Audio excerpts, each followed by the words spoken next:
So today I'm going to be planting these sweet potatoes. If you haven't grown sweet potatoes, last year was my first season and they just did awesome. Put them in the ground, give them some water. The vines go everywhere, so it does require a lot of room. You start sweet potatoes like this. You make what's called a slip, which is the green shoot. You just put your sweet potato and water, and it will sprout roots on the bottom, and then it will grow a shoot out the top. And that's called the slip. So apparently you twist the slips off and put those in water. Those will take root, and then you plant those. However, I learned from someone else on the internet last year that they just plant the entire potato, which is what I did, and it worked great. So that's my plan for today. These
Okay, to show you a completed section of what I use for an irrigation system. This stuff is really very cheap.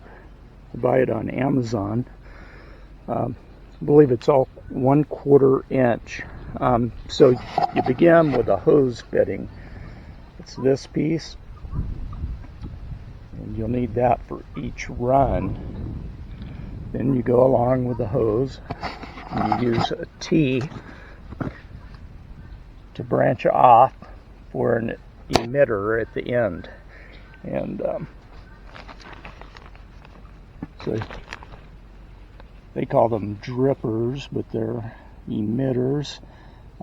You can buy them in different flow rates. This one's 1 gallon per hour. So, and again, all of this is cheap. All of this system for the whole garden, it cost under $200. And there's the emitter.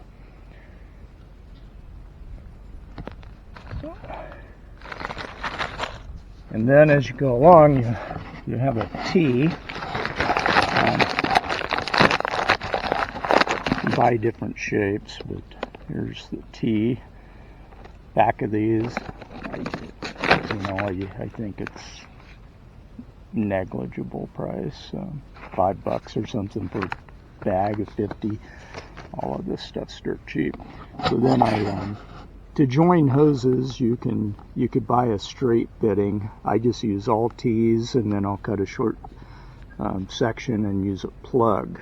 And the plugs are just a plug. Come here and snap off. So in that way, I just have three pieces. I have the emitter, the T, and the plug, and with that I can make any run you want. So as you can see, it tees off, goes to an emitter. Here I did a splice, so just branch off with the T, use a short piece of tubing and a plug. Go again to another tomato plant, tees off with an emitter. Then here it branches off, runs down to the sweet potatoes. There are 3 plants down there, branches, goes down to here. Again, I use a T because I don't have an L, so I just use the short piece of hose with a plug at the end. Then we branch off, go along, again, T's off to emitter, T's off to emitter, T's off to emitter, and this is the end of the run. So I use a short piece of hose and a plug, and that's the end. So with this bed, which is I think 12 by 27, 30, I'll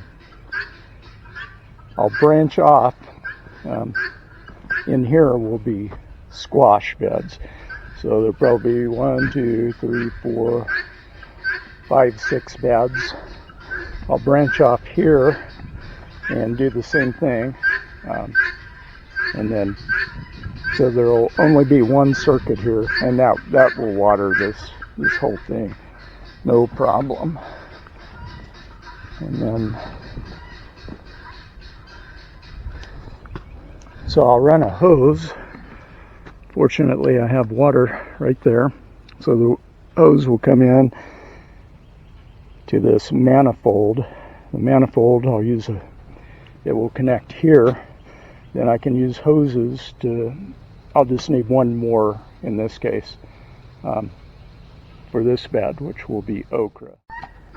Okay, so we're ready for the test run. Water on. And we're dripping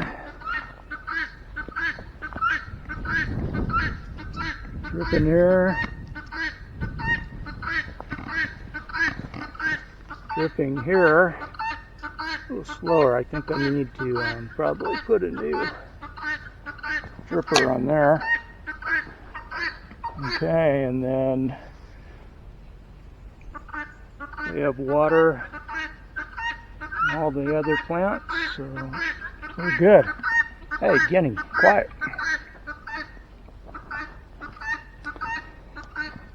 Okay, so I would say that's a success. Looks pretty good.